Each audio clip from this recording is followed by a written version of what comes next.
রাশেদ যেটি বলেছেন সরকারের নিরপেক্ষতা নিয়ে প্রশ্ন আসছে, উনি প্রশ্ন তুলেছেন, সেটি নিয়ে আপনার একটু মন্তব্য শুনতে চাই। এবং এই যে রাজনৈতিক দলগুলোর মধ্যে যে সংহতি বা সৌহার্দ্যপূর্ণ জায়গা বা ঐকমত্যের যে জায়গাটা, সেইটা সামহাও নষ্ট হওয়ার পেছনে সরকারকে উনি দায়ী করছেন। আপনার কাছে কিছু শুনতে চাই। জি, আপনাকে ধন্যবাদ। আমি একটু আজিজ ভাইয়ের বক্তব্যের একটু রিপ্লাই যদি থাকে কিছু বলেন। প্রথম কথা হচ্ছে যে দেখুন, আপনি কিসের উপর দাঁড়িয়ে কথা বলবেন? আপনি আওয়ামী লীগ একটি ফেসিবাদী ব্যবস্থাকে টিকিয়ে রাখার জন্য যেই উপলক্ষ, যেই প্রসঙ্গ এখানে সৃষ্টি করেছে, সেটার উপর দাঁড়িয়ে কথা বলবেন কিনা এটা সিদ্ধান্ত নিতে হবে।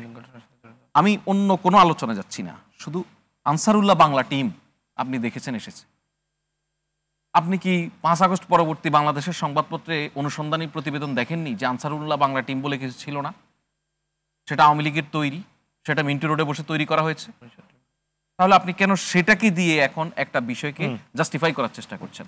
আপনি মব জাস্টিস বলে এমন এক অবস্থা তৈরি করছেন, এমন এক অবস্থাকে বোঝাচ্ছেন যে সকল প্রতিবাদ, সকল আন্দোলন, সকল দাবি সবই মব। আপনার বিবেচনায় তাহলে 5 আগস্টই একটা মব, সেভাবে যদি বলেন। সব বাদ দিলাম, আজিজ ভাই একটি কাগজের সম্পাদক। আজিজ ভাই কেন অহেতুক একদমই ভিত্তিহীন তথ্যের উপরে বলবেন যে উপদেষ্টা পরিষদের 1/3 বিদেশি নাগরিক? একজনও প্রমাণ করেন আপনি? একজন? আপনি তো ওই আওয়ামী লীগের যে এই টিম তৈরি হয়েছে, এই টিমের বানানো ভিডিও ফেসবুকে দেখে সেটার ভিত্তিতে 11 জন আছে। একজন আপনি প্রমাণ করেন? 11 আমি জন আপনাকে আছে। বললাম আমার বাসায় বাস করে। আপনি আপনার বাসায় 11 জন থাকে? আমেরিকান সিটিজেন আমার বিল্ডিং এ বাস করে। আমি নাম উল্লেখ করতে চাই না। আরে সংবিধান, মুক্তিযুদ্ধ করে দেশ স্বাধীন হয়েছে, সংস্কার কমিশনের প্রধান হচ্ছে আমেরিকান সিটিজেন। আমি আপনাকে বললাম যে আপনি উপদেষ্টা পরিষদের 1/3 বিদেশি নাগরিক। করলাম, দেশ স্বাধীন করলাম আমেরিকান সিটিজেন। সেইটা এখানে দুটো বিষয়। উপদেষ্টা পরিষদের যারা আছে পূর্ণমন্ত্রী মর্যাদায়, তাদের 1/3 আপনি ডক্টর মোহাম্মদ ইউনূসী আমেরিকান সিটিজেন। প্রমাণ করুক, উনি ক্লিয়ারিফাই করুক। আজিজ ভাই, আমি আপনাকে বলি, আপনি তো একটা কাগজের সম্পাদক, আপনি এই বিষয়গুলি নিয়ে লেখেন না, প্রমাণ করেন। একজন উপদেষ্টাকে আমি বলি, আমাকে একটু শেষ করতে দায়িত্ব নিয়ে, একজন উপদেষ্টাকে দিয়ে আপনি প্রমাণ করেন যে উনি বিদেশি নাগরিক, সেটা নিয়ে আসেন ব্ল্যাক এন্ড হোয়াইট।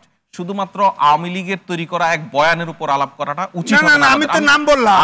আমি আপনাকে আমি আপনাকে শেষ করি, আপনি শেষ করেন। একজন বিদেশি নাগরিক বা প্রবাসী বাংলাদেশি যিনি এখানে আমাদের সংস্কার কার্যক্রমে যুক্ত হতে পারবেন না, এটা বলার মধ্য দিয়ে আমাদের যে কোটি কোটি প্রবাসী রয়েছে, ডায়াসপোরা কমিউনিটি রয়েছে, সেটাকে আমরা অবজ্ঞা করছি, অপমান করছি। কেন? আমার যেই নাগরিকরা আওয়ামী লীগ যে ফেসিজম তৈরি করেছে, এখানে বহু জ্ঞানী গুণী মানুষ টিকতে না পেরে চলে গেছে না? তাদের জ্ঞান নিতে কি আমাদের কোনো অসুবিধা আছে? কোনো অসুবিধা হবে? জ্ঞান কি সরকারের ভিতরে ঢুকায়া? সরকারের ভিতরে ঢুকানো, সরকার পরিচালনার দায়িত্ব দিয়েছে সংস্কার কমিশনে। বিদেশি নাগরিক সরকার পরিচালনার দায়িত্ব দিয়েছে। আমি আপনাকে বলছি, সংবিধান তৈরি করার দায়িত্ব দিয়েছেন। আমি সময় দিব, আমি ওর বক্তব্য শুনেন। আজিজ ভাই, সংস্কার কমিশনে বিদেশি নাগরিকের কথা বলছেন আপনি। সংস্কার কমিশনে যে সমস্ত অপিনিয়ন, সেই অপিনিয়নগুলি তো সকল রাজনৈতিক দলের সঙ্গে আলোচনা করে সিদ্ধান্তে আসতে হবে। আপনি পলিটিক্যাল পার্টিগুলি সেটা আটকে দেখ যে না, ওনার এই বিষয় আমরা মানি না, সেটা বলুক। বিষয়টা হচ্ছে যে আমি আপনার আজিজ ভাইকে আপনার ধোলাই এবং সেলাই শেষ, এখন বাকিটাতে আসেন। সিরিয়াস ক্রিটিসিজমে আসেন। এই সরকার ক্রিটিসিজমকে অপছন্দ করে না। রাশেদ যেটা বলছিলেন যে সরকারের নিরপেক্ষতা নিয়ে তিনি প্রশ্ন তুলেছেন। যদি আপনাদের কাছে কোনো কারণে মনে হয় সরকারের কোনো অংশে কোনো ত্রুটি হয়, সরকার সেটাকে ওয়েলকাম করে আপনারা সে আলোচনা করেন, অসুবিধা নেই। কিন্তু দুর্ভাগ্য হচ্ছে আমরা আওয়ামী লীগের তৈরি একটা এ টিম আছে, সেই এ টিম কি ভিডিও বানাচ্ছে, ফেসবুকে ছাড়ছে, সে সমস্ত প্রোপাগান্ডার উপরে দাঁড়িয়ে যদি কথা বলি, আমরা যদি এখন ওই যে কল্যাণপুরে কতগুলি নিরীহ মানুষকে গুলি করে মেরে জঙ্গি বলে চালিয়ে দিয়েছে, এখন যদি আপনি আপনার আলোচনার সুবিধায় সেই পরিবারের, সেই ওই যাদেরকে জঙ্গি বলে মারা হয়েছে, সেই পরিবারের একজন মানুষ আসলে আপনার এখন সুবিধা হচ্ছে, আপনি বলে দিলেন জঙ্গির পরিবারের লোক এসেছে, এটা উচিত হবে না। ফ্যাক্ট নিয়ে আসতে হবে। আপনি মানে পলিটিশিয়ানের ডিসকাশন আর সাংবাদিকতা তো আপনার কাছ থেকে আমরা শিখবো। আপনি যখন বলবেন ফ্যাক্ট নিয়ে বলতে হবে। যে আপনি উপদেষ্টা পরিষদের 1/3 বলছেন, একটা পাবলিক স্টেটমেন্ট করছেন, সেই প্রমাণ কই? আপনি সেই প্রমাণ দিতে পারবেন না। আমি আপনাকে রিকোয়েস্ট করব, আমি নাম বলি এখন, আমি নাম বলে দেই, আপনি 11 জনের নাম বলবো। আমার বিল্ডিং এ বিদেশি নাগরিক আছে, সেই সরকারের মধ্যে আছে, আমার বিল্ডিং এ আছে।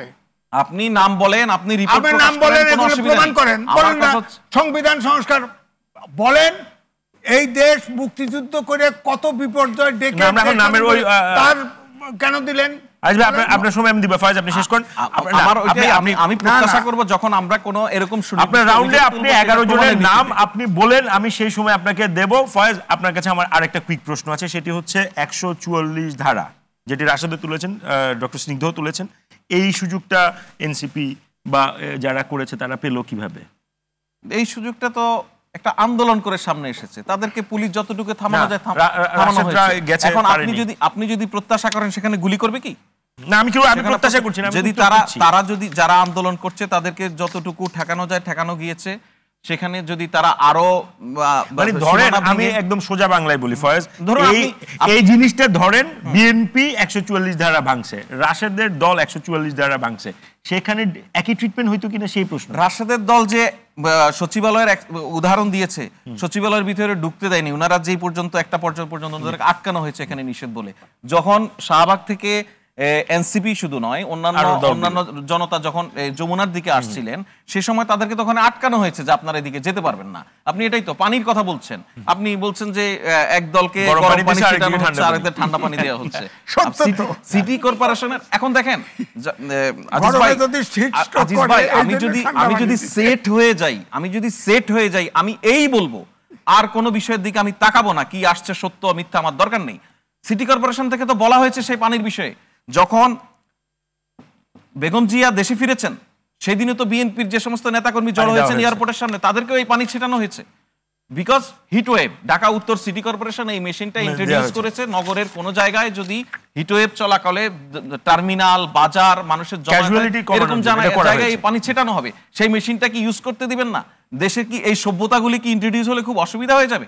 এখন কথা হচ্ছে, আপনি এই জমায়েতে ওই পানি ছিটাচ্ছে এটা দেখেছেন, এটা নিয়ে প্রথমে আপনার সন্দেহ তৈরি হয়েছে, আপনি বলেছেন, এরপরে যখন সিটি কর্পোরেশন একটা ব্যাখ্যাও দিয়েছে সেটাকে আপনি আর ইগনোর করছেন আপনার বলার সুবিধার্থে। এখানে আমি জাস্ট 30 সেকেন্ডে বলি, এর একটা কারণ আছে, এই দোষ আপনার না, এর দোষটা হচ্ছে দীর্ঘদিন ধরে আমরা সরকার বা সরকারের অর্গানগুলিকে এমন এক ব্যবস্থায় দেখতে অভ্যস্ত যারা মিথ্যাই বলতো।